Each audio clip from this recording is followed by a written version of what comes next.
Good morning, mob family. Hello, hello. All right, all right, all right. Let's get started. Let me check and see the comments. Good morning, everyone. Let's see these comments. Let's see. Let me put this up real quick so you can allow your names. There you go. Hope everyone's doing well.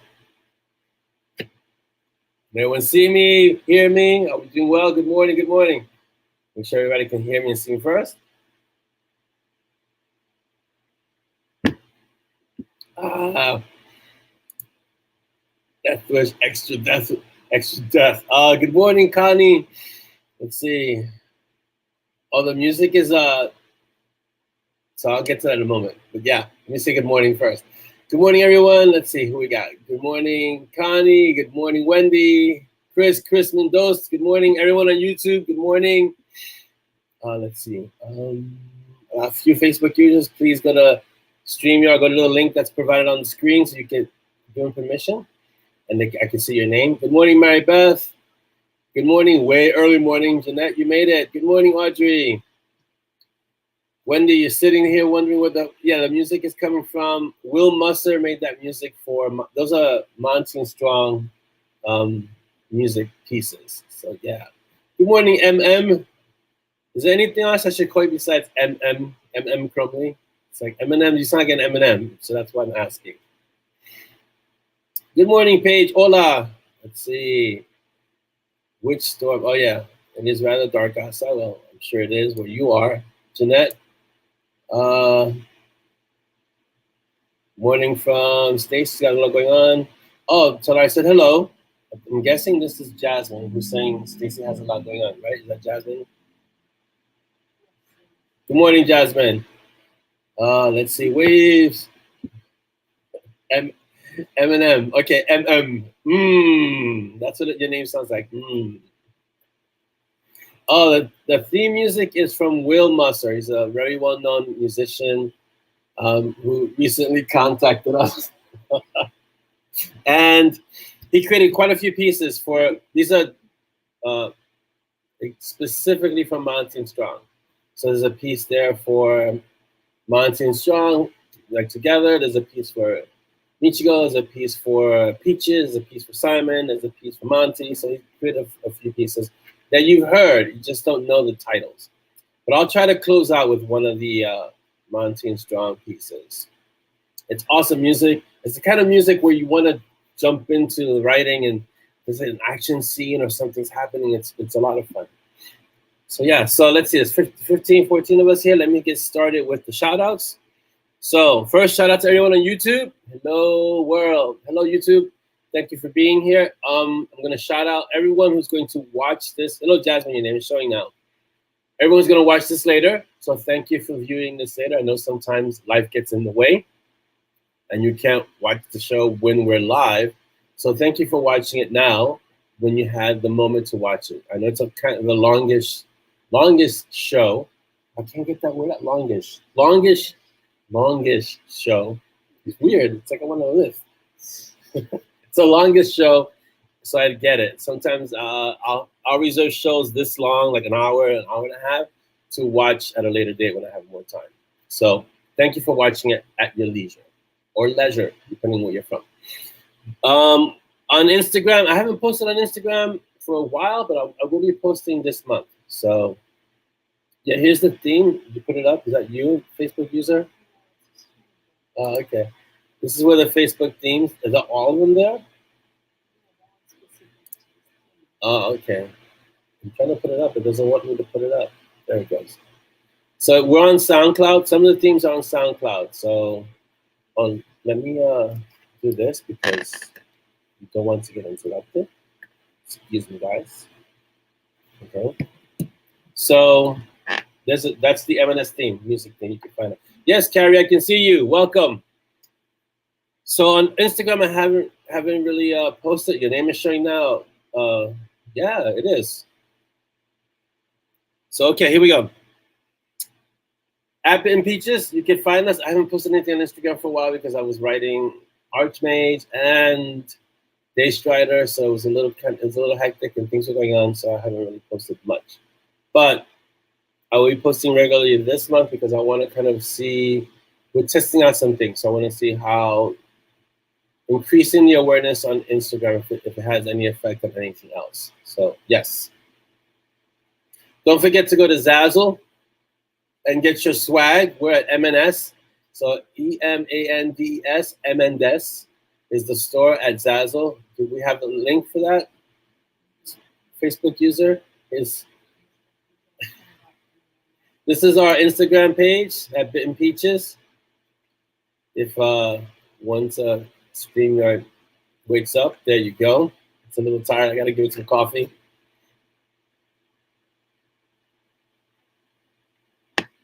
So I'm gonna put that's where you can find us on Instagram.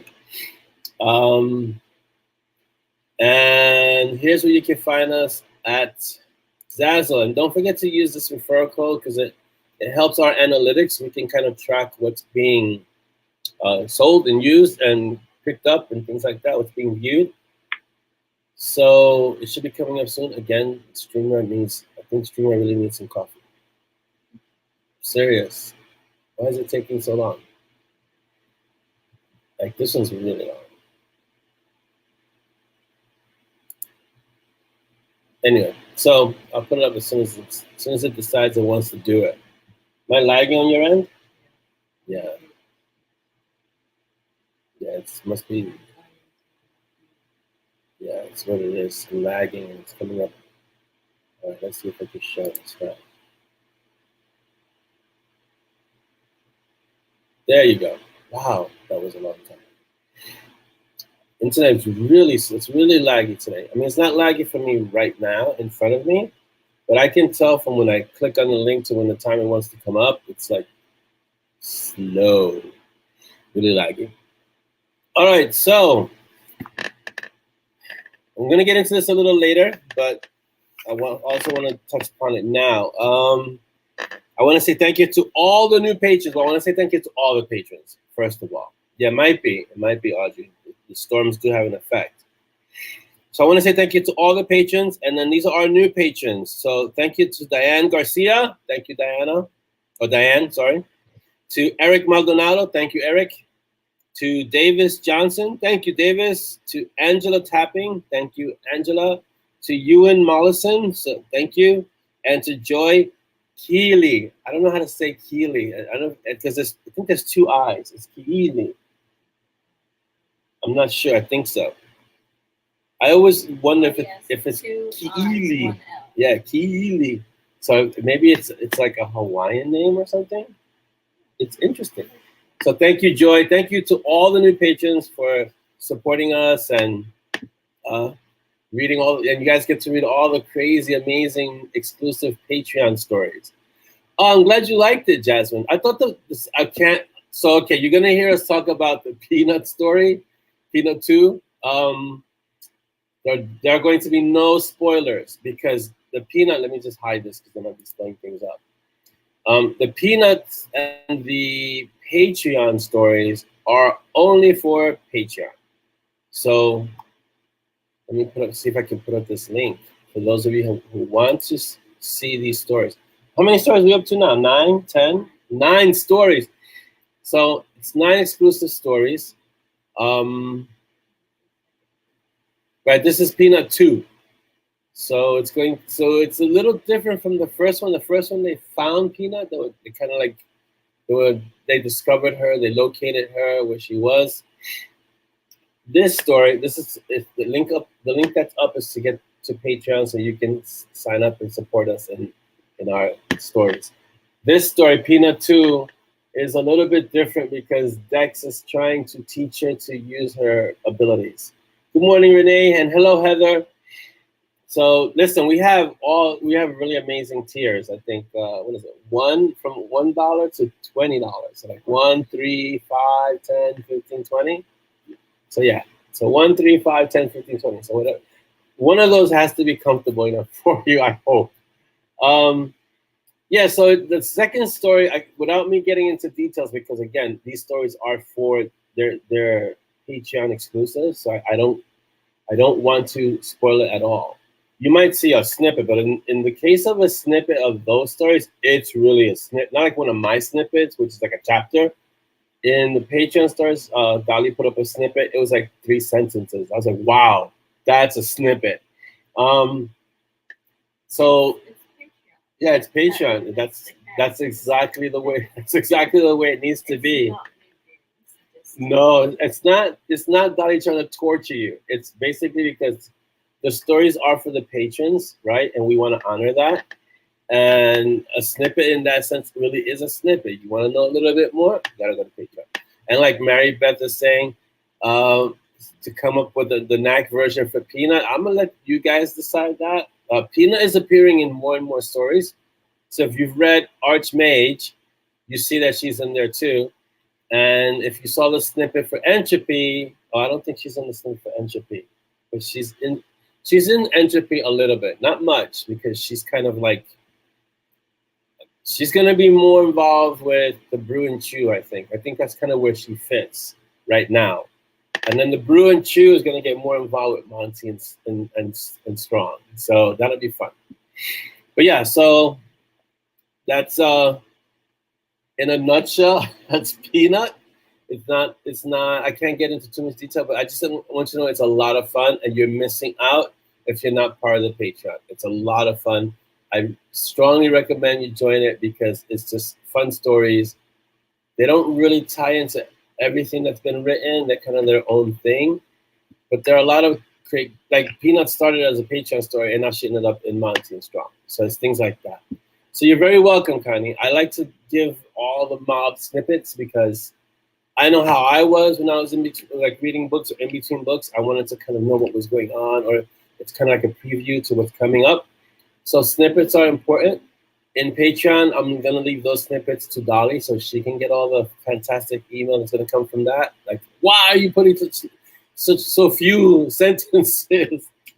But yeah, really, you should really sign up to Patreon, and we're gonna keep advertising it and pushing it in the MoB because I want you guys to read the stories. It's really so you guys can read the stories.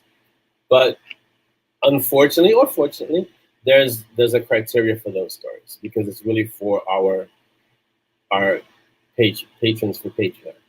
She may be too powerful to Bruin. I don't think so. I think she's powerful. I mean, she's really powerful. Peanut is really powerful. But I think it'll be a good balance for her to be with Frank. Don't forget Frank is in the Brew and Chew. He's really powerful. And Cece, although she's not Peanut level of power, she's strong in her own way, and she has Rags.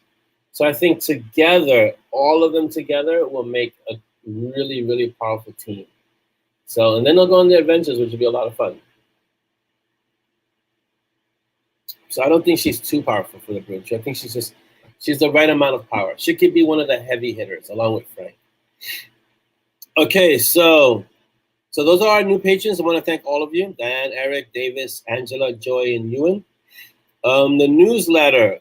We're still working on our MailerLite transition, right? So we're working on our from MailChimp to MailerLite, so we're doing a few things there. So there's not going to be a newsletter for a little while, you know? So if you sign up to the newsletter, don't despair. We'll be getting it up and running soon, and then we'll just put up events, things that are coming up, and usually what's in the MoB goes into the newsletter, but the newsletter has a much bigger group. The newsletter has, I want to say, 5,700 people. Yeah, it's a big, big, big group. So we want to make sure that we do it right, you know? BookBub, we're on BookBub. So when the books come out, it's not too long before they end up showing up on BookBub. So please go to BookBub, leave a review because the social proof matters. And, you just have to say you liked it. You don't have to write a whole sentence. You can write a sentence, hey, the book is great, or the book kept me up all night, things like that. It doesn't have to be long. And also, we're on Binge Books. I was just recently one of the featured authors on Binge Books, Bebo as we call it. Oh, I was into what, 18?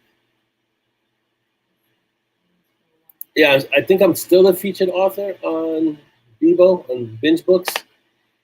So I'm going to put up Bebo because BookBub, they know BookBub. Bebo sometimes will be a little bit more obscure. So let's see how long it takes to show because StreamYard is lethargic today. Okay, so I'm the featured author at this link right here until the 18th, and today's the 14th, so until Tuesday. So go there, find me, like, leave a review. Usually when books come out, my books come out fairly frequently. They showcase them there as well as BookBub. BookBub puts them up also when they come out. So please find me on both locations, and just leave a like, follow, be awesome. And it just grows the number, and it gives more social proof, and people get to see the books more often. That's basically it. And I thank you ahead of time for doing that. In terms of our updates, Archmage is doing well. Let's see. So we're going to discuss Archmage because I want to hear your thoughts. And hopefully by now everyone has read Archmage, because I don't want to spoil it for anyone. I agree, Jeanette. StreamYard needs some Death Wish extra, really. I'm going to take this off because I don't want to slow down the screen. Or I don't want to slow down StreamYard any slower than it already is. Jeez. So Archmage is doing well, and we'll get into it. What surprised me is that Daystrider took bestseller in, I think it's 2-hour reads in science fiction and fantasy, which is, for the short story to do that, it surprised me, because usually the short stories don't get like #1s, you know? But it took #1, so you guys are amazing. Thank you. I really, really appreciate it. MoB readers are the best readers. It's incredible. The Stray Dogs. I'm gonna leave a snippet today of the Stray Dogs in the MoB and see what you guys. I think I left a snippet before. I did something with Stray Dogs. Yeah, I'm gonna leave a snippet before because it's been changed a little, and wow, it's still there. Jeez, talk about it's taking forever. So I'll be leaving that today for the weekend, so you guys can have something to read regarding Sebastian and the crew. Let's see. Don't forget to leave your reviews. I know I don't harass you guys about reviews anymore, because the reviews you guys are incredible. The reviews just come in so fast now. I think it's just because the series, especially Monty and Strong, has a lot of momentum. So people read it and leave a review right away, and then they get to the next thing. But please, if you haven't left a review, please leave your review. It does help. It creates social proof, and it just helps the book. The reviews are not for me. The reviews are so other readers can find the book and see the book, because Amazon likes to kind of push them a little bit when they have more reviews. And so other people get to discover Monty and Strong, which is awesome. Let's see. So Nightwalker is going to be later this year. So the third Iker story will be this year. So I'll finish that trilogy off, and then we'll see where Iker ends up. I think he'll just make cameos after that. Entropy is being written as we speak. So you guys saw the first snippet, and I'm not going to release too many snippets of that story. That story is going to be like, whoa. Hello, Rebecca from YouTube. Welcome. And the next audiobook will be this year. I can't give you an exact date because so many things in the air in the schedules, but we are working on it, and we'll get it to, what's the next one? Stormblood? Stormblood is the next book. So we're only about 5. Oh, Revenant. So we're only about 5 books behind. 5 to 6 books behind. 5 books. We're 5 books behind. So we'll catch up. Don't worry, guys. We'll catch up. Between this year and next year, we'll catch up with the audiobooks. That'll be awesome. So yeah, thank you. I'm glad you guys like Archmage. So we're gonna get this. That's practically it. Yeah. Oh, I want to say it now so I don't forget later. We have to create a post in the MoB. I'll create a post in the MoB about episode 100 for the Kaffeelatsch. What you guys want to do? Maybe figure out a way we can all get on at the same time, or we'll make it a little longer episode, maybe 2 hours instead, because of it's the 100th episode, which is amazing. Can't believe we've been doing this for 100 episodes. It's incredible. It's a testament to how awesome the MoB is, how awesome our Technomancer is, how awesome my co-pilot is over here, who keeps me like feeding stuff and let's do this and add this and do. You guys are incredible. So our show has been going for 100 episodes. That's incredible. It's like when your favorite show gets another season. It's awesome. So, we'll put a post in the MoB episode 100. What do you guys want to see? What do you guys want to do? Maybe you have ideas so we can do for episode 100. We try to fit it within what's feasible. Okay. All right, let me see. Jeanette says, I love that you set up Patreon so that no one misses out within the Patreon system. Yeah, I'm not trying to gatekeep it to the point where no one can get the stories. I mean, I figure $1 is not bad, right? From $1 to $20, whatever you're feeling like, it's fine. There's no criteria in that sense. You do $1, you do $1. If you can do 20, you do 20. Or both are appreciated. Like from 1 to 20, they're all appreciated. So thank you. Let's see. Wendy wants to hear more about the Guardians and like Rags. Not yet, but yes, that we'll be getting into that later on. A lot of it has to be, kind of, you know how Mountain Strong is. It comes in small pieces. Wendy also says Archery is outstanding. Thank you, Wendy. I appreciate it. Tyler's pulling out some sage. Streamer, let's go. It is a great space. I try to make the Kaffeelatsch an extension of the MoB room. So we try to have fun with it. And so this is a natural extension of what we do in the MoB. So what you see happening here is basically what we try to do in the MoB, but you add throw in some puns and what each day is, things like that. Oh man, that's fantastic, Chris. 3 of them? That's awesome. Wow. That is fantastic. Congratulations, Chris. Chris sold 3 paperback books. That's fantastic. And just so you know, paperbacks are not as easy to sell as ebooks. You have to have a person who wants to own a paperback. I like to have paperbacks for myself because, I like to see the shelf with the books, but a lot of people just prefer the ebooks. So that's awesome. Congratulations, Chris. It's fun to know that Simon has a John Wick button. Yeah, well, you don't touch the dog. What the heck? Just don't. Just don't. Everyone who I know who saw that early, like Dolly told me, there's no way you can kill Peaches. There's no way. I mean, and listen, it's not that we're entering spoiler territory. We're talking about the story. So if you haven't read Archmage, please let me know now. I do not want to spoil anything for you. Okay? He says after he says, you know where you can kill Peaches. Janelle, you can ask the questions, and I will.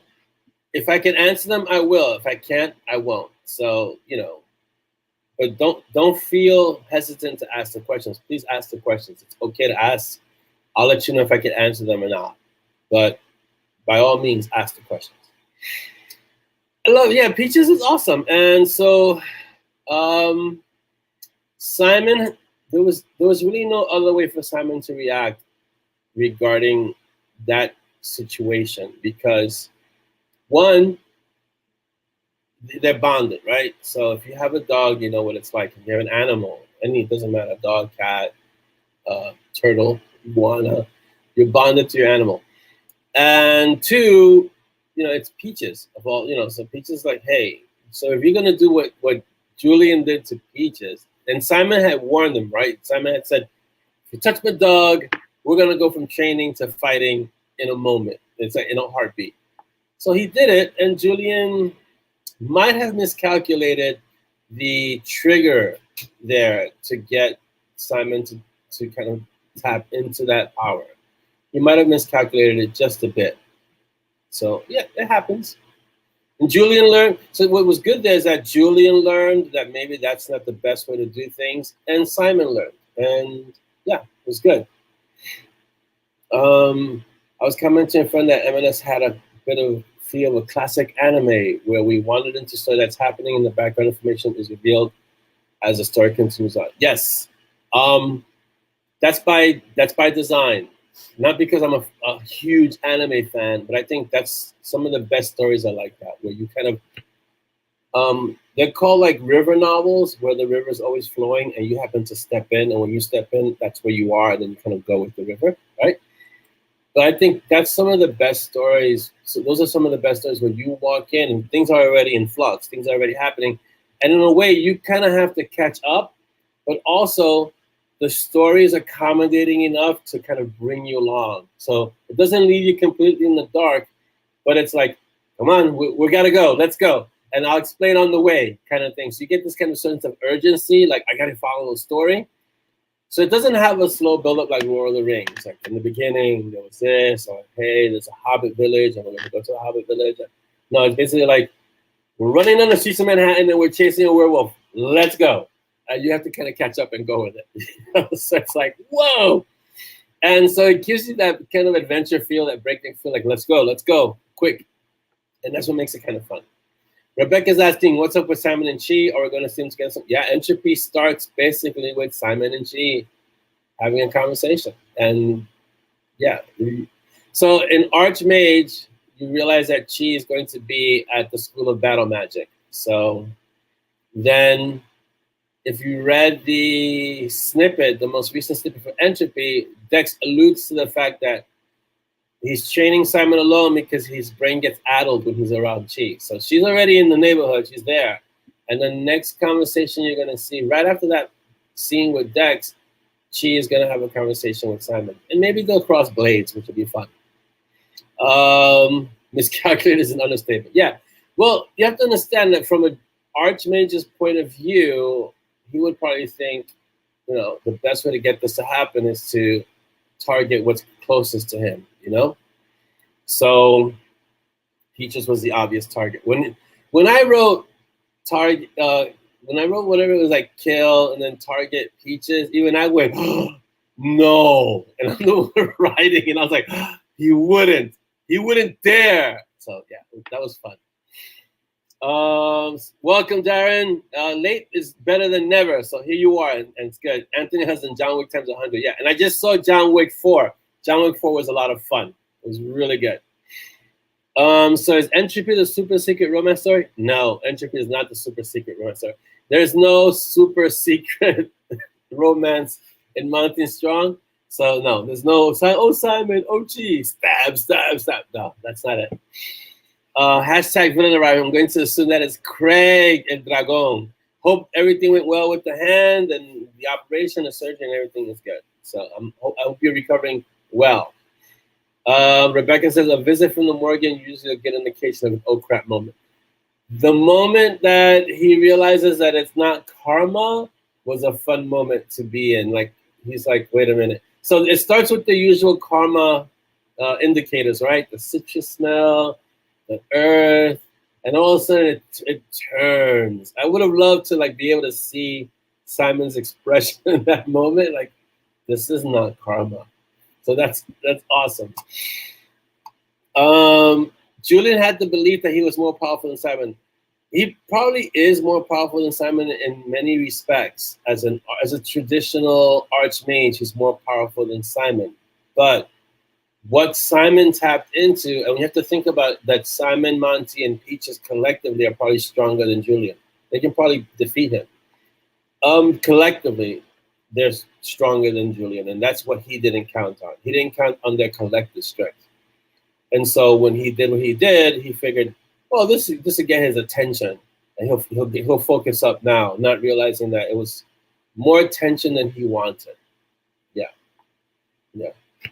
Yeah, they are chaotic good. They're together. They're like, yes, they're chaos because they are chaotic together, but they are good.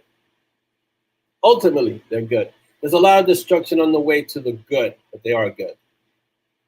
I like the way Archmage ended. I thought it was, yeah, I agree, Chris. I thought it was pretty good, you know? Yes, Rebecca, because when you're expecting karma and the Morrigan, and not just the Morrigan, but one of the scariest aspects of the Morrigan shows up, you're going to need a new pair of shorts. Because she's not showing up in a friendly way. I mean, she showed up basically to do, it's her battle form, if you want to call it that, right? So yeah. Can we call Simon a gray immortal now? You can call him whatever you want in terms of that. I don't know if he's a gray immortal. I don't think he designates as, I don't think he identifies as a gray immortal. If you had asked Simon, he would just say he's an immortal. But I think he always refers to himself as a cursed immortal because that's how the immortality originated, right? As a curse. So I don't think he sees himself as dark or light. I think he just sees himself as a cursed immortal. So yes. Yeah, but they're always unconventional, true, Michelle, and I think that's what saves them many times, that they have a way of seeing and doing things that throws their enemies off. Like they're expected to react a certain way, and then Simon will come out with something snarky or something a smart ass comment, which completely throws off the enemy. And the fact that he pretends to be fearless in the face of certain death throws off the people that he faces. Like what he did with the Morrigan, like when she says, don't you know who you face? You know, I could destroy you, or I could, you know, kill you 1,000 times over. And he says, yeah, but I think Callie might have an issue with that. The fact that he could do that in the face of certain death is what throws off their enemies, or throws off their adversaries. Yeah. Carrie, don't listen. Carrie, go la la la la. All right, we won't discuss spoilers in Archmages too much, because if Carrie hasn't read it, I don't want to spoil for her either. But we can discuss other things for sure. Tell me what do you guys tell me about Daystrider? What did you guys think about Daystrider? Really, I enjoyed Iker the Cleaner, and I thought one story was good, even though it kind of ended on a to be continued, right? And it wasn't a cliffhanger, but it was more like a to be continued. So going back was fun, and it was good to kind of open up his world just a little bit, and open up Iker's way of being, especially with Sabine. I think they have a great kind of relationship dichotomy tension, and the fact that she's not completely a vampire, so she hasn't completely turned. So I think that's a lot of fun in that story. Now the next story is going to be the next part of the story is going to be even more fun. Yeah. Let's see. Yeah, I'm not gonna spoil Iker. Iker is really short. It's only 17K, so it's truly a short story. Cece isn't lost. She has her own. So, and thank you for pointing that out, Diane. She's not lost per se, but you have to understand that Cece is a special case in the sense of she is Monty's responsibility, right? And so if something happens to Cece, Olga and the Jotnar are going to come for them. You know, Cece has to be kept safe. And so the fact that you see her here and then she's gone, and then you see her here and then she's gone, it's just Monty being Monty and being overly careful with her. But he did go through the petition of ascendance with her and, you know, knocked on her butt. So it's not a matter of that he doesn't want her to get stronger. It's just that she's not where she needs to be to face the things that they're currently facing. But you're going to see more of Cece later on, especially in her Brew and Chew stories. When they start doing things against Monty and Simon's wishes, you know, kind of like sneaking out at night and doing things, that kind of thing, and they're going to get themselves in trouble. And then you'll get to see how strong she really is. Because she's getting really good with her ice power. But, you know, the stress, the trauma, it only brings out the best in her. But she's going to get in trouble. She's going to get grounded. So grounded that all she's going to see is when she looks up is dirt, as they say. That's how grounded she's going to be. Let's see. So that she's not lost, and she's just kept to the side because she has to grow a lot more. And I want to do that in a way that she has to do it in a way that kind of goes against what Monty and Simon are doing, and she has to forge her own path. But it has to be in a way that honors her story too. Let's see, who's this? My thought was the title. Oh, we effectively fit. Yeah, together the M&S collectively could be considered art. Yes, there was no misdirection. You know, there was an Archmage, which Julian was, but really the Archmage is Monty, Simon, and Peaches. They can be an Archmage. So yes. CC, yeah, okay. The incident Monty does when he's under pressure. Oh yeah, Professor Mode. So if Simon is snarky when he's under pressure, under stress, or he's scared, like he feels the fear and he gets snarky, Monty goes into Professor Mode to cope with the same feelings, basically. And it's interesting because you see that a lot in the stories. Simon has Simitude. And it helps him get through life. And a lot of us have Simitude. It's like that. Jasmine says, I read Iker all the way through in one sitting. Got some. Yes, Iker was a fun story to write. It was a fast story to write. So I wrote it as I was writing Archmage, which is a great formula for me, writing a short story and writing a long story, because I can kind of take a break from the long story, jump into the short story, and make some progress, and then jump back into the long story. Anthony has a conspiracy theory. Let's hear it. So the most excellent author writes a kick-ass book, and we just read a step all night, reading it multiple times. This leads to consuming stronger and stronger coffee. So the author may own stock in Death. I should own stock in Death Wish. I'm gonna have to. So there's a little bit of history to the Death Wish, I guess, participation. When I first discovered Death Wish, and I ordered Death Wish, and I made some at 6 in the evening, and I stayed up until the next day. I think until like 8, 9 o'clock at night the next day. I didn't sleep because Death Wish hit me that hard. I said, I have to put this in the book, right? But then I said, I don't want to put this in the book and get in trouble with Death Wish. Even though I'm not painting them in a negative light, I want to, be able to do it right. So I contacted Death Wish, and they gave me permission. I spoke to the representative at Death Wish. They gave me permission, and not only did they give me permission, later on they gave me the Java Ambrosia, because that's the word that I created to kind of express what Death Wish is in the story. And they gave me a coupon, like the 10% off of anything in the store except subscriptions if you use Java Ambrosia. And so I contacted Death Wish, and I created another one, Glenn Vest, he's not in the MoB, but he's not in the Kaffeelatsch, but he's in the MoB. And they made another coupon called Vest Java Ambrosia. So we've communicated that. But the thing is, when I spoke to Death Wish, they were a small company. Now they're enormous. They're huge. So I should have bought stock when Death Wish was like, I just discovered them. Now I'm going to tell them to just, hey, you guys should just give me honorary shares, because I've gotten so many people to drink Death Wish because of the stories. I'm waiting for them to come to me to say, hey, you know what? We want to sponsor you. So I'm waiting for them to, say that.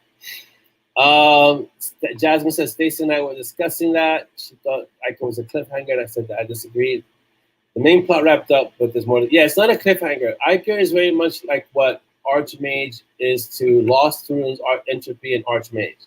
It's the middle of 3 stories. So it's the middle of the book. So if you look at Archmage, if you take Lost Runes, Archmage, and Entropy as one book, then Archmage is the middle of the book. And you're going to get to the last part of the book, which is Entropy.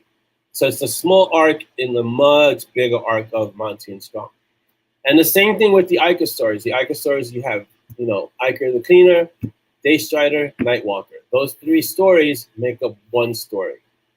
So that's basically, you view Daystrider as the middle of the story. That's all. And then you're going to go to the next part, which is you have to confront, I don't want to tell you anything else. So you have to go to the next part. I don't want to spoil anything. Yeah, Death Wish hit me hard the first time. After that, it wasn't that cool. There are a lot of writers who are sponsored. But the message of that story, as Chris is saying, is always ask, especially if you're going to use an actual entity, like Death Wish, I was going to have it featured in all the books or some version of Death Wish, like the actual name.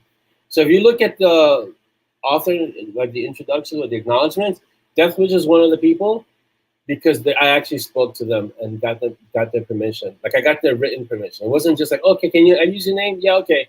No, I have their written permission. It's like official that I could use Death Wish as one of the parts. As long as it's never painted in a negative light, so like tearing their brand down, I can use Death Wish as much as I want in the books. But you have to get the permission first, because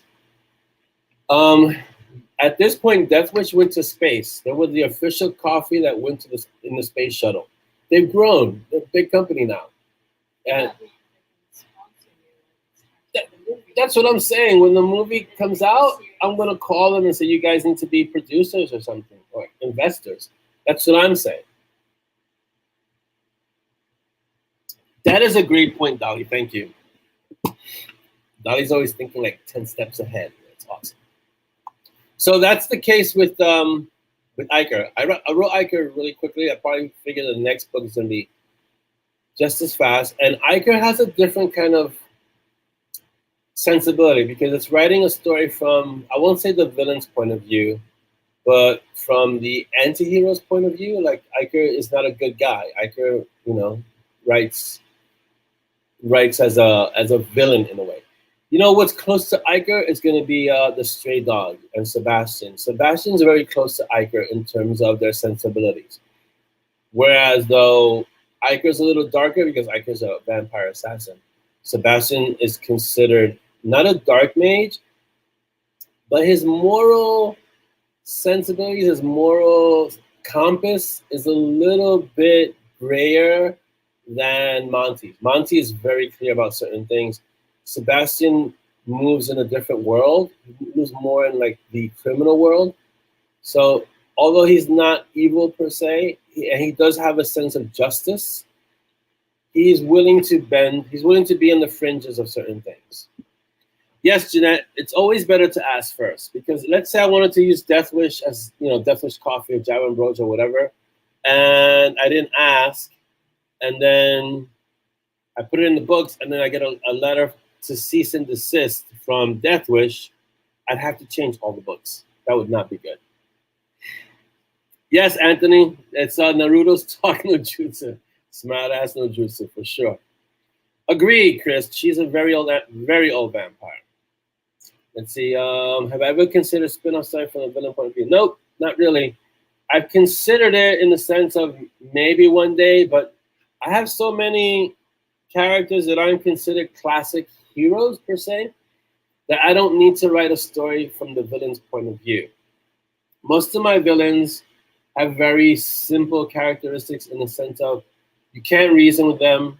You really can't appeal to them on the basis of justice or fair play or what's right and wrong, because they know what's right and wrong. They've chosen wrong, at least to us, because a villain is always right in their own mind, right? Nothing really can stop them unless you really truly stop them. Like the whole case with the High Tribunal, you won't stop them they won't stop until you stop them, kind of thing. And when they come across an antagonistic force, in this case, what we consider the hero, they want to destroy the hero to get their means. So that's just the way it is, So you can get the insights to the villain by reading the stories, and the villain is interesting, but it's rarely as interesting as the anti-hero or the hero. At least in my stories, I find the hero, the anti-hero, is more interesting than the villain, because the villain is usually trying to do something that's the antithesis to the anti-hero or hero. Like if you look at Solus, what he wants to do, if you look at everyone that Monty and Simon has come across, what they want to do. And so they stand in the way of these plans. And what's interesting, at least to me as an author, is how they deal with all these conflicts, right? So yeah, let's see. So the villain is always a hero in their own story. Yeah. And that's, if you encapsulate that in your story, that the villain always believes they're right, then you don't really have to write this. You can write the story from the villain's point of view by writing the villain into the story. You'll realize what the villain's point of view is by writing the villain in the story, because they're the opposite of what the anti-hero wants. And sometimes their goals align in a way, but it's the execution of them differs, right? Like the villain will want to wipe everyone out to get his goal, whereas the hero will want to preserve everyone to get the goal, but the goal may be the same goal. So you have to see what the motivation and how the execution is. Okay, let's see. Be safe if you're driving. I'm not driving, but let's see, who's that? Who's saying holla, holla, holla? Oh, Dan the man.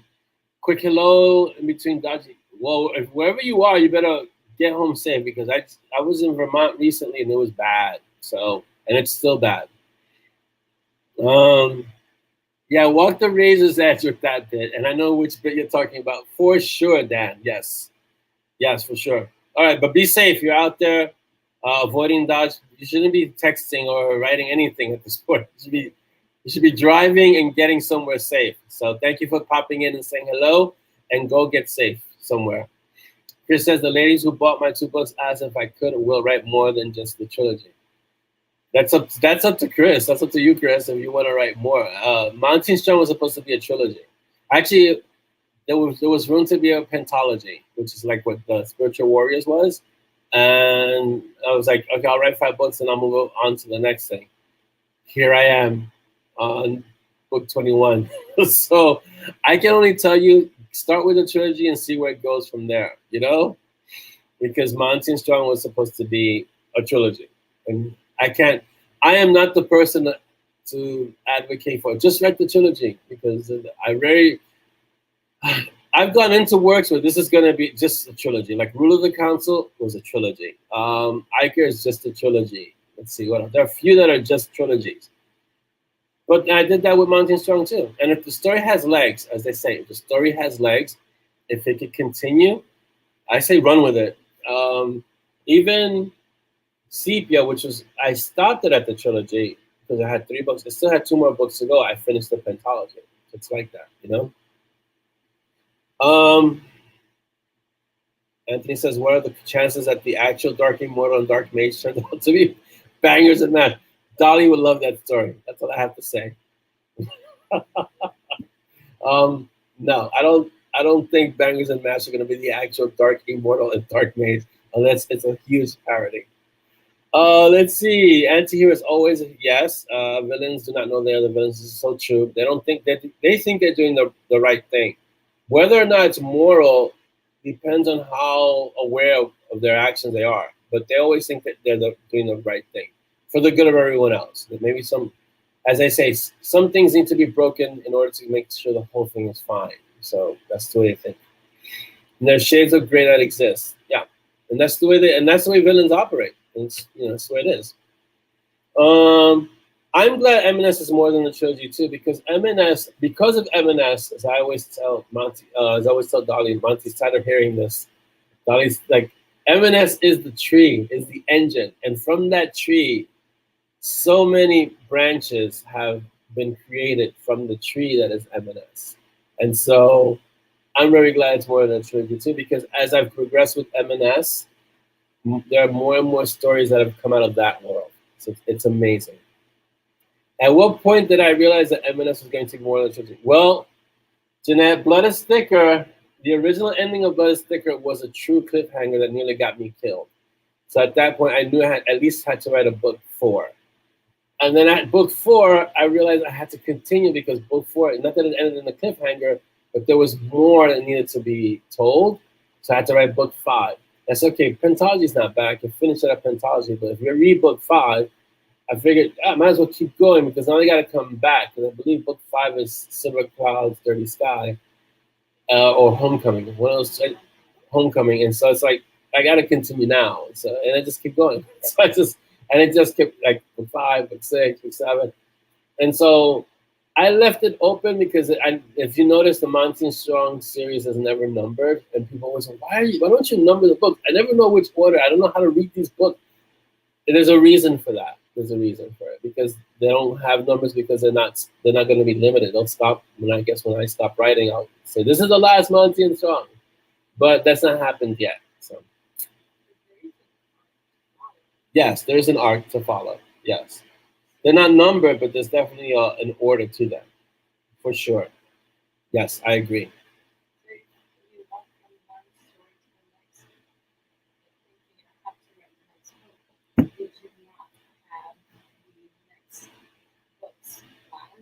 Yeah, I did.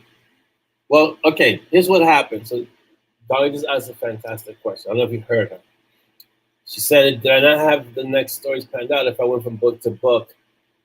You can correct me if I have the question right. If I went from book to book saying I have to continue writing the next story, did I not have the books planned out? Yes and no.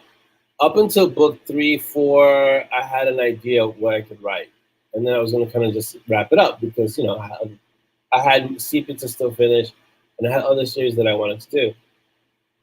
But once I got to book 5-ish, I realized this is going to be a long road. Like the Mountain Strong, the characters have so much cloth to cut that I can write a lot, right? So at about book 5, I started looking long term, right? I said, okay, this could happen. And I started thinking about the tangents, which could be other series that can come from that. So that's what I started doing around book 5. I started fleshing it out. And that's why I have covers up until about book 40, because I was able to see how far the story can go. I don't know what happened after book 40. I haven't had another cover for Mountain Strong after book 40. We'll see what happens. It might stop at 40 books. Who knows?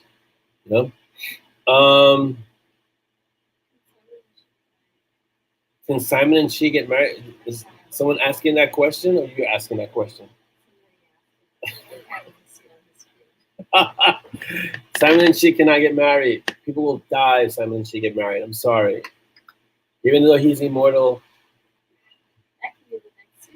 Yeah, that's the next series they get. Oh, okay, I'm gonna tell you what. Then I can tell you what a spin-off series, a potential spin-off series is. All right, and no one knows. It's not even Dolly. She's gonna hear it for the first time here. Right? It's called The Morrigan's Man, and it's basically what happens after Simon agrees to take his position. After he agrees to fulfill his end of the pact that he made with the Morgan. That's all I can tell you. But that would be called The Morgan's Man, and it's a darker series because she's not gonna have him go pick flowers. So it would be a much darker series with, and it's still Simon, Monty, and Peaches, but it's as an agent of the Morgan. So it's a whole different feel. And that's whenever he decides to say, okay, I'm ready to go do, yes, the 50-year bargain. So he knows it has a definitive beginning and definitive end. It's 50 years. What happens in those 50 years? And I will be writing that because I don't want to have to hear what happened in the 50 years. So that'll be written, that'll be out, it'll be a story, it'll be a series, and it'll be called The Morgan's Man. And then it'll be Simon. It showcases Simon because by that time, Simon will have more control over his abilities, and he'll have certain things from the Morgan that'll let him kind of fulfill his part of the bargain of the pact that they made. So yeah, so that's a series that comes from there. And Simon, yeah, after or kind of around nearing book 30 something around there. No, Monty joins Simon in the Morgan's Man. No series from Monty, Roxanne, and the children. We call it the Montague Bunch. How's that? That's what we call the Brew and Chew for children's storybooks. Preschool, yeah. We'll call it Young Monty and Strong. How's that? I want to see Chi read Simon the Riot Act at the end of Archmage. No, she reads him the Riot Act at the beginning of Entropy. Don't worry, Jasmine, it's coming. You have the good guy, the bad guy, the anti-hero, the anti-villain. Those four are a great way to begin thinking about morality for most characters. Those are great starting points. It's a much broader spectrum than that. But yeah, those are good places to start. Not only what happens in those 50 years, but also how that service affects them. Yes, and not only how it affects them, how it affects everyone around them. Because if you look at TK, who did work for the Morgan, there are definite effects to working with the Morgan. There are definite side effects to that. Oh man, look at! Did you see the time? Okay, we got to get to the questions. So, yeah, Chris, I just saw that. I just looked at the clock because I have a little clock here, a little Japanese clock that Dolly got me. I'm looking at like, what? The last time I saw it, it was not even 12, and I blink and it's 12. Yeah, it's like, yeah, okay. Time to get to the questions. Let me get to the questions, guys. Hold on. The questions. Here we go. All right. Here we go. I have questions. I'm going to answer these because there's a lot of them. So let's get to them early. I can't see your feed, but Dolly can see the feed. So if there's anything, All right. Darren asks, and first I want to thank everyone for their questions because as I always say, the questions add a great dimension to the episodes, to the show. So thank you for all your questions. And thank you for thinking of really good questions to ask. Trust me, the harder the question, the better, because I may know the answer, but there are other people who may want to hear the answer to your question. So don't ever feel that you can't ask a certain question.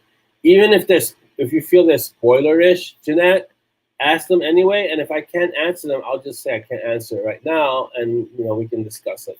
All right, Darren asks, any advice on planning/plotting for an episodic serial that I also want to record as a podcast?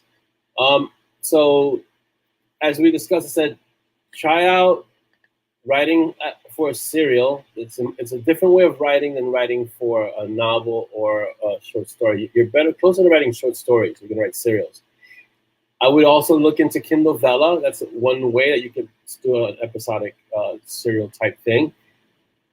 But there are resources that you can use because you have to write it like a television series in a way. You have to write like much shorter format, especially if you want to use it as a podcast. then it's a much. Then you want to think radio show, or you want to do a much shorter format. Has to be very tense. You don't want to drag it. You don't want to make it. You want to make it boring, because if you're going to make it boring and it's a short format, you're going to lose listeners / readers. So it has to be really intense. Has to be, it has to move fast. It has to be fast paced, and practice, because if you haven't done it before, you're gonna have to do a few to get the flow. So you want to have an idea of what the entire series is going to be, and then take that series, think of a book, and then breaking it up into sections. And then each section, like a book, each chapter would be an episode. So things like that. So I would think that's the best way to approach it. And there's a lot of resources. So look online.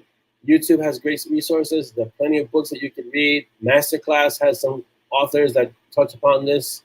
Jemison, Gaiman. There's a few authors, Baldacci, that have all kind of done this stuff, and they're on Masterclass. And if you could get Masterclass and watch those videos, they're classes. They're long, but they're worth it. Just the one with Gaiman alone or Margaret Atwood, because I've seen them, make the Masterclass worth it. It pays for itself. So go do that. It's like being in a classroom with a well-known author who knows what they're talking about. Next question. Audrey asks, Orlando, how are things coming along with the new series venture? Just how much romance? If you're talking about the actual romance urban fantasy, none at the moment. It's in pause. I'm going to introduce some romance into the Stray Dogs, but it's going to be very different in terms of the romance is going to be very similar to what you saw in Luther with Luther and Alice. So it's she's a sociopath. So it's going to be the same thing like with Sebastian and Regina. She's going to be a sociopath, but there's going to be some romance there. And it's basically me just testing out the romance aspect of the story. But as for the actual straight urban fantasy romance, that's on pause because I have to still do a lot of homework. And so I'm not going to jump into that without kind of having that aspect down, which is what I'm going to do in the Stray Dogs, is kind of touch on that and see how it works in that story, in that series. Because right now it's slated to be a trilogy. We'll see. Again, it's slated to be a trilogy. We'll see. A question for Dolly. Ready? How old were you when you had your first crush, and did you tell them?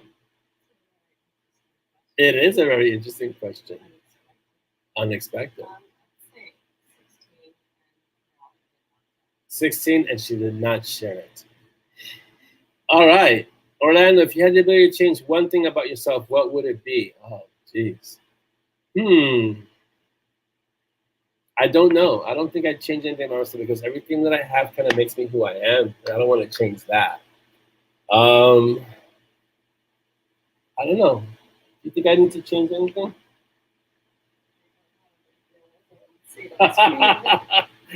We would not discuss that online. Sorry. I don't think I would change anything about myself. I'm kind of happy with who I am as I am. And I know that everything that I've gone through in life has led to me being the way I am. Oh. Yeah, but that's a male thing. Going to the doctor regularly. That's a male thing. Most men don't like going to the doctor. So yeah, I would definitely do that for sure. More often at least. Okay.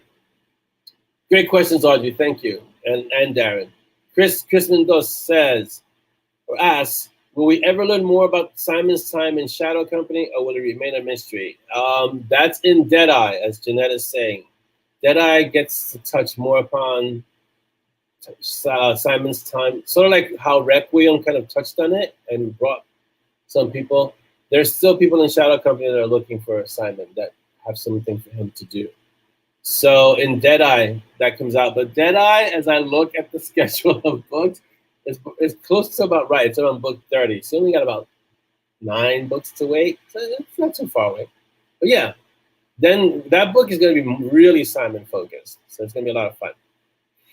Ted asks, great question. Thank you, Chris. And thank you for the answer, Jeanette.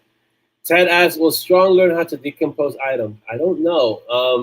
Even though he has a necrotic blade, I don't think it's designed to decompose. I have to see what kind of aspect of the necrosis that he's going to develop within that blade. Because it may just be that it could deal with undead creatures. So it makes it dangerous to like vampires or things like that. So it may not be necrotic in the sense of making things dead.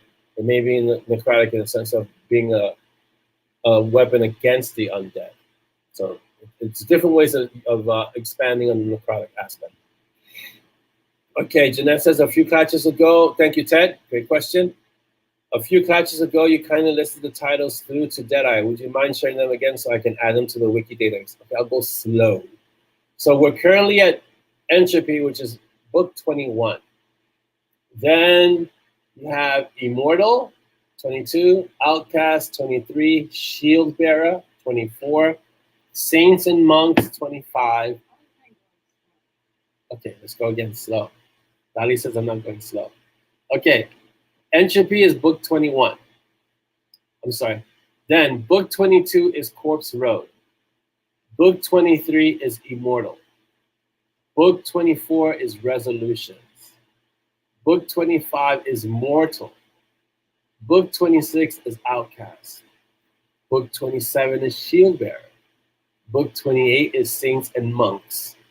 Book 29 is Mages and Monsters. And book 30 is Deadeye. And there's 1, 2, 3, 4 more books after that. And there's more after that, but that's on the list. I hope that was slow enough. Was it slow enough? Okay. Awesome. Okay. And let's see. Do I have a map of the various? So another question by Jeanette. Do I have a map of how the various magical agencies approximately line up with our world agencies? I don't have a map in the sense of a traditional map. Our world agencies and the magical agencies do not line up. So they don't align or they don't dovetail easily.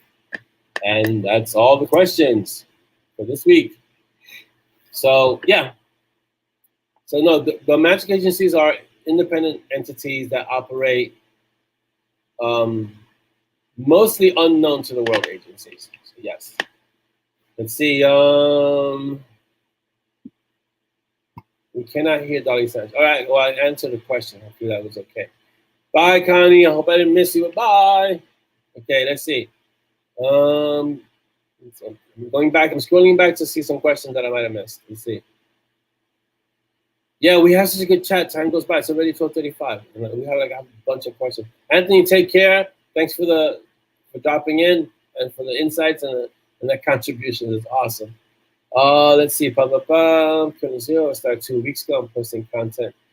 Yeah, I mean, it's practice, really. You're welcome, Audrey. I'm glad I was able to answer your questions. Let's see. Oh, Facebook use, that was you, wasn't it? Okay.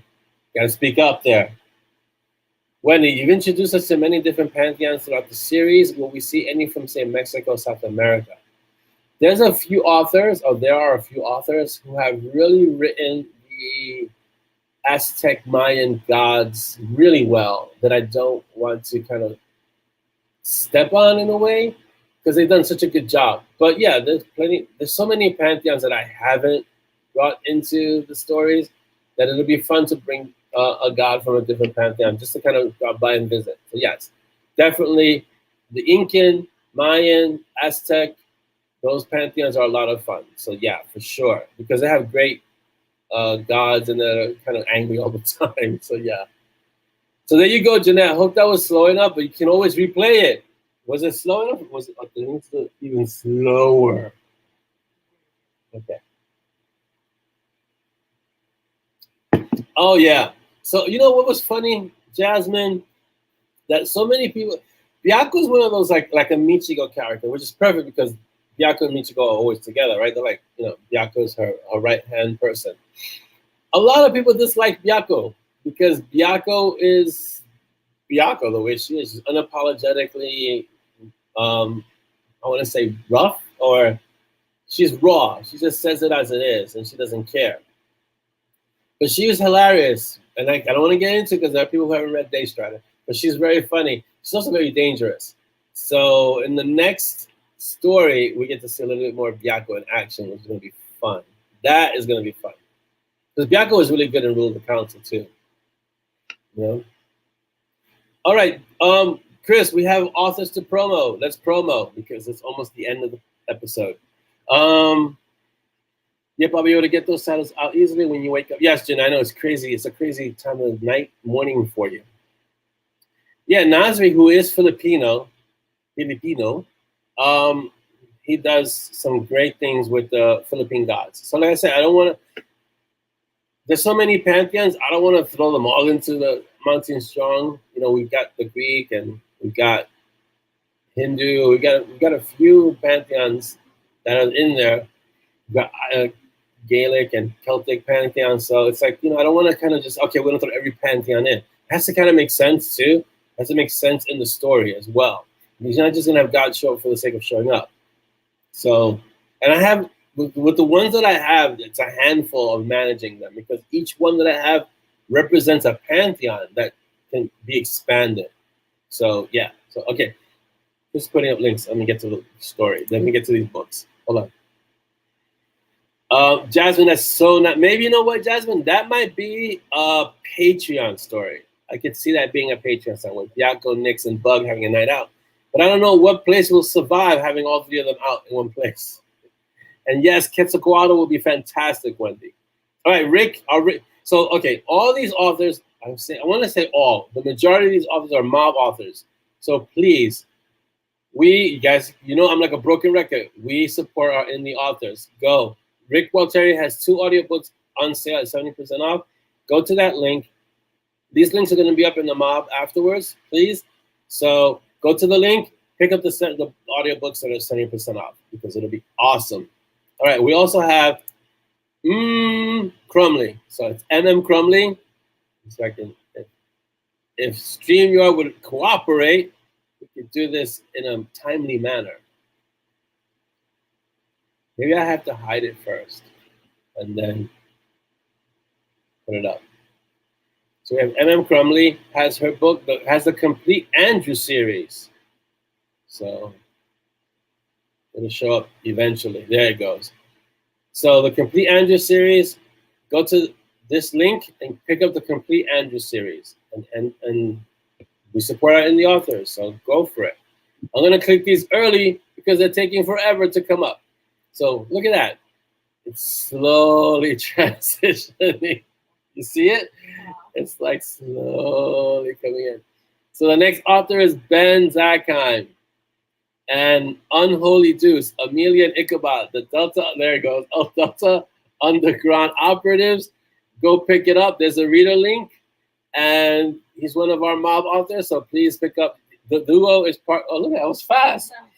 The duo is part of a collective of authors who've gotten together to write in the shared world. So go pick up all their books. Ben Zackheim is one of the authors. 80 Starling just released Midnight Witch. Let me try this again. 80 Starling just released Midnight Witch, book 4. So go grab this. And it's on Amazon. This is the link. Make sure I got to click the right thing now. Something else that doesn't need to be there. And so 80 Starling is a great author. So go pick up her stuff, please. We support our indie authors. You know, come on, make that. That's actually swag. We support our indie authors. Kimbra, she's. I know her from the Trailer Park Queen or Trailer Park Stories. Is really great writing. And so she's wrote Walking Wind. It's a new book, so go get it. She's our indie author, so let's go get it. Let's get our indie authors and support them. Nicole, also in the Delta Underground Operatives. So she just released Halo Light. I won't say just released, but this is Sinning Gui. It's been out for a little while. Go get her book. She's written a lot of books. This is not her only book, but this is her book, her first book in the duo, which is the Delta Underground Operatives. So go get these books, guys. No fooling around. I tell everyone how awesome the MoB is. Like when I ask them to go do something, like read a book or support an author, everyone mobilizes. So please, let's keep our fantastic MoB reputation up. You know, we do that. When we want to support an author, everyone in the MoB reacts. So you guys are amazing. Right? I brag about you guys all the time. And don't forget Chris Chrisman, our own Chris Chrisman. I want to say debut author, but it's his second book, so it's not debut, but he's a brand spanking new author. The next book will be coming out soon. Wild Magic is out. Go pick it up. Old Magic is coming. So yes, and that's it for today. Let's see. Don't forget, I want to make a note. I didn't tell Chris, but I want to make a note. Jonathan Yanez did his Kickstarter for Infinity System, which went live on YouTube a few weeks ago. So if you haven't seen that, go see it. Look up Jonathan Yanez or look up Infinity System. And he's also, I think it's fully funded by now. He started a new Kickstarter for Forgotten Mercenary, which is going to create, I think it's a movie this time. So go support it. I don't know if you can support it. He might have closed the Kickstarter, but just keep an eye for it. And, we support all our indie authors. So this is an indie author, Jonathan. It's an indie author who's now taking it to the next level. He's starting to take his stories to film. Now, in light of all the strikes that are happening, this is going to be a little hard because SAG-AFTRA is on strike and WGA, the Writers Guild of America, is on strike.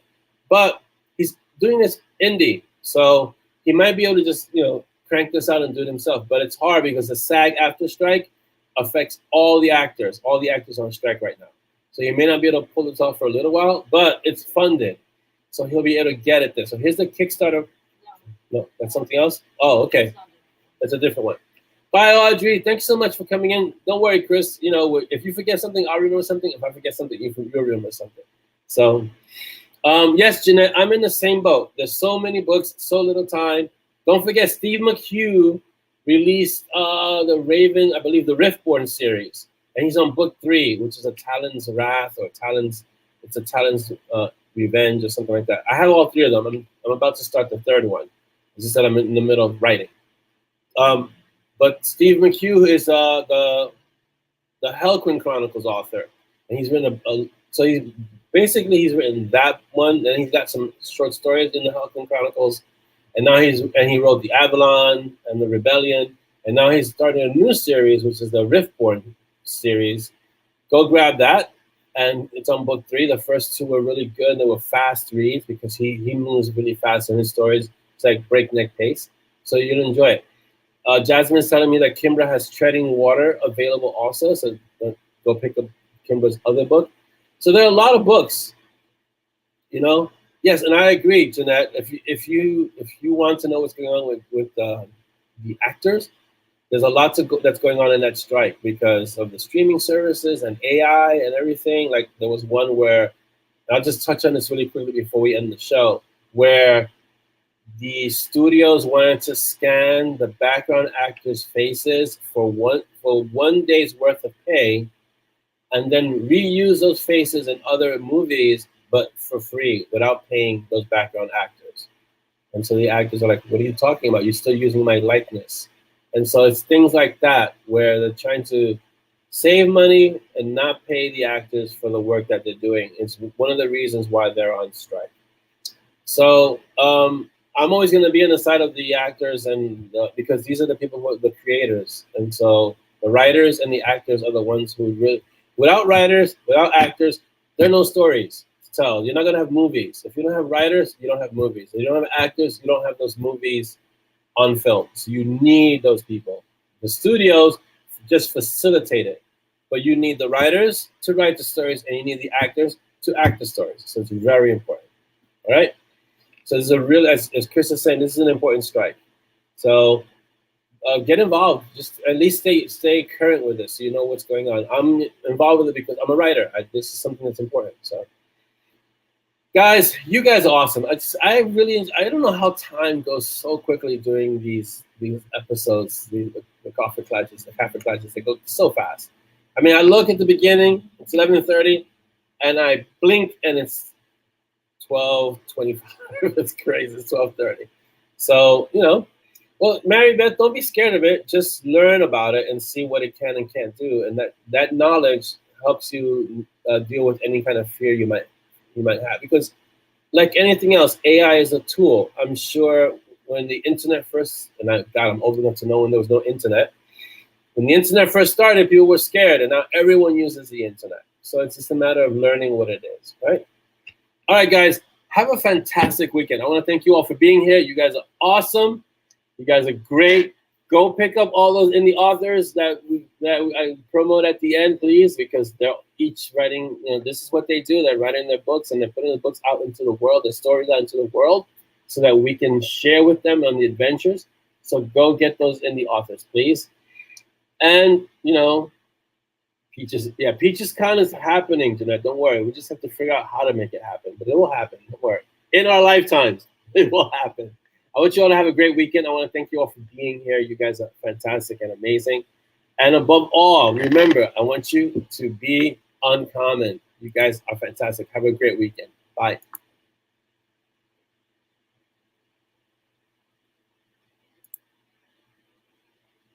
Let's see if StreamYard wants to end the broadcast today.